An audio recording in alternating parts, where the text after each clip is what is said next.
I keep telling people I didn't tame anything.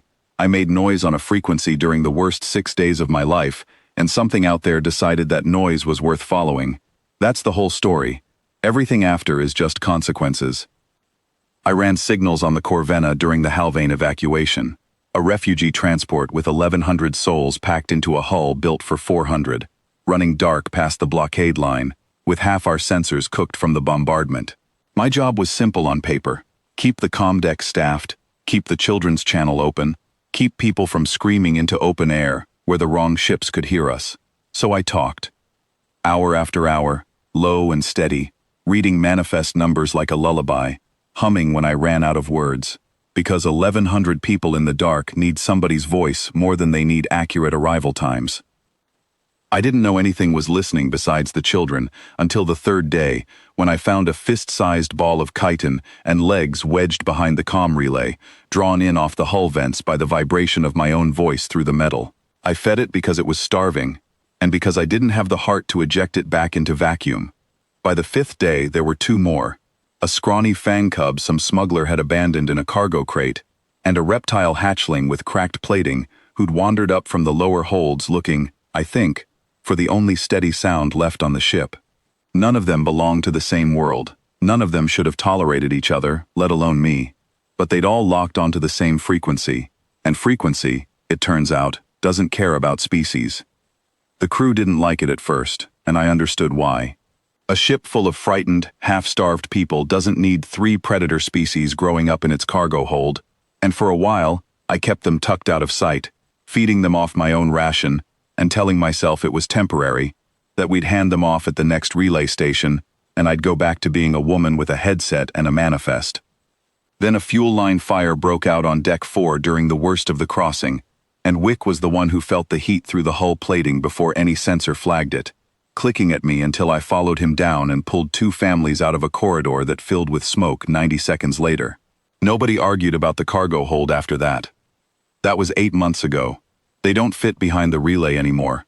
Wick's carapace throws sparks when he's excited and takes up half my bunk on his own. Bram's shoulders come up past my hip, and he still tries to climb into my lap like he's the size he used to be. 4 legs draped over my knees, all 40-some kilos of him convinced he's still a lap animal. Rin's armor has gone the deep green-black of an adult, and when he yawns, you can see why the old crew used to call his kind ship-eaters. None of them look like anything a person should want curled up next to her at night. All 3 of them are exactly that. I still talk to them the way I talk to the children on that channel. Low, steady, like nothing in the world is wrong. It's the only trick I have. It happens to also be the only thing they've ever needed from me. I've watched grown crewmen flinch when Rand turns his head too fast, and I've watched the same crewmen relax the instant they hear me say something as small as easy in the doorway. That's the whole arrangement. I keep my voice level. They keep everyone on this ship alive. We picked up the Voss ship 4 hours out from the Seirun relay station, running the recognition codes for an authority escort. Overseer Kest came aboard himself, all polished courtesy, and I didn't like him for exactly as long as it took him to smile at the refugee families crowding the entry bay like they were cargo he was pricing.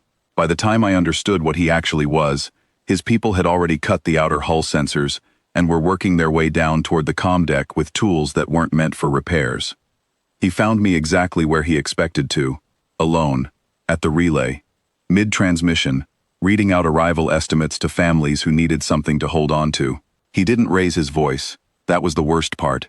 He simply reached past me and killed the channel, calm as a man closing a door, then took my wrist hard enough to make a point, and told me, very calmly, that the Corvenna wasn't broadcasting anything else tonight, and neither was I.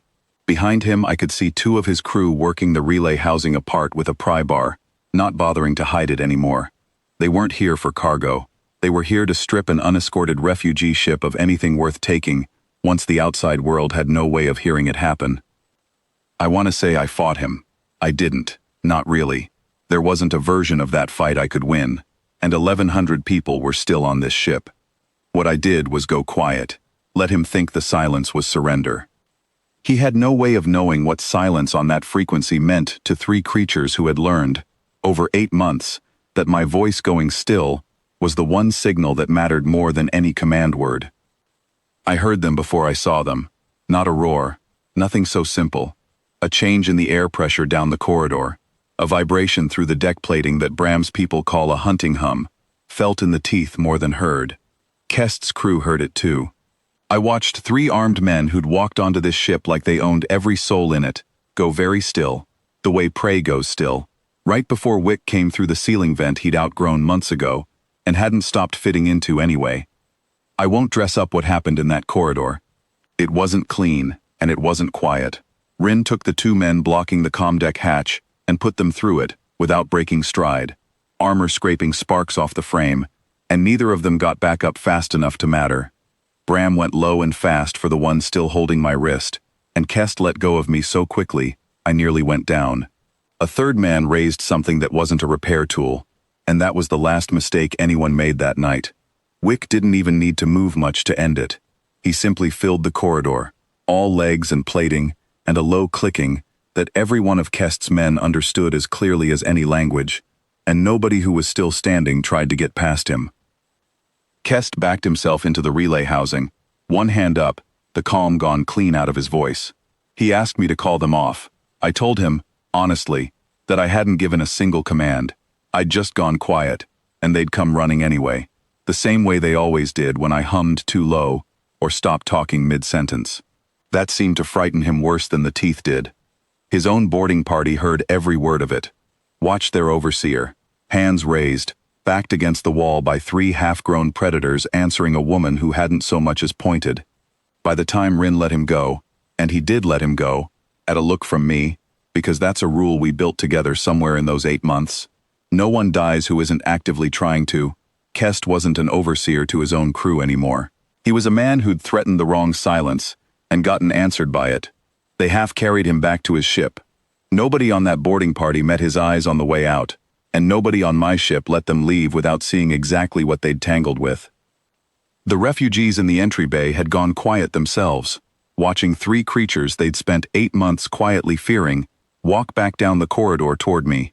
Wick clicking low and pleased, Bram leaning his whole weight against my leg, like he needed to check I was still there, Rin's scarred plating catching the emergency lights. Somebody in that crowd, I never found out who, started calling it the quiet alarm after that.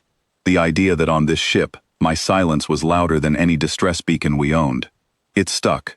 Crew still says it now, months later, whenever the comm deck goes still for a beat too long, and 3 shapes start moving, before I've even noticed the quiet myself. I still don't think I tamed anything. I think I made a sound once, in the worst 6 days I've lived through, and 3 creatures who'd lost everything decided that sound was worth keeping. I just happened to be attached to it. They still sleep in my bunk. Ren doesn't fit anymore either, not really. But none of us have said so out loud, and I don't intend to be the one who does.